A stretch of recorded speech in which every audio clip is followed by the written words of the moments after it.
ताई आज एक मेळावा आयोजित करण्यात आलेला होता आणि त्यामध्ये आपल्यावर आरोप करण्यात आले होते की जे काही गुन्हे दाखल झाले ते खोटे आहेत. काय म्हणाल?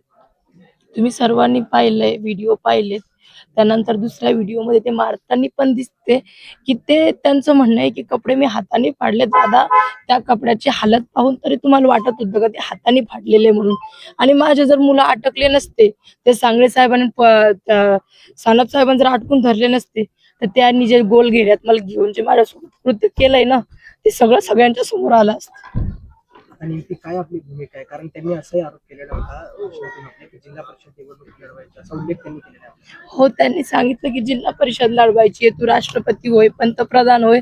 दादा, मी तेव्हा जिंकले जेव्हा मी माझा बाप त्याच ज्या जागेवर होता त्याच जागेवर ठेवला, तेव्हाच मी राष्ट्रपतीपेक्षा पंतप्रधानापेक्षाही मोठं पद घेऊन बसले. कारण जी मुलगी कोणावरही बोला म्हणून आपण वाक्य ऐकले, कोणावरही बोला, काहीही बोला, पण बापावर नाही.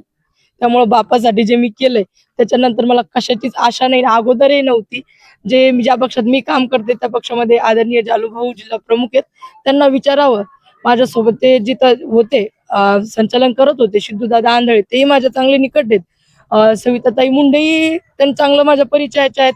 आणि त्यानंतर लोणारचे तालुका प्रमुख असतील राजू काका बुद्ध, तेही माझे चांगले निकट आहेत. त्यांनाही विचारावं की संजीवनी कधी म्हणली का की मी जिल्हा परिषद लढते किंवा मी लढणार आहे? तरी नगरपालिकेच्या वेळेस मला सविताताई जेव्हा भेटल्या होत्या तेव्हा मला त्यांनी पंचायत समितीचं तिकीट ऑफर केलं होतं, तू आमच्याकडे ये, त्यानंतर मी तुला पंचायत समिती लढवते, मी तुला तिकीट देते. तेव्हाच मी ताईंना सांगितलं होतं, ताई मी अल्पसंख्याक पडते, मी निवडणूक जिंकू शकत नाही आणि मला निवडणूक कोणती लढायची पण नाही, मला फक्त समाजकार्य करायचे. मनोज जरांगे पाटील इथे आल्यानंतर कुठेतरी सामाजिक तेढ निर्माण झाला असं सुद्धा म्हणण्यात येतं.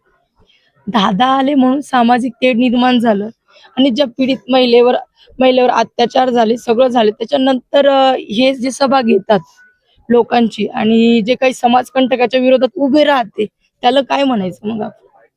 एकंदरीत आज जो सगळा मेळावा पार पडला त्याची एक प्रतिक्रिया किंवा कसं पाहता तुम्ही?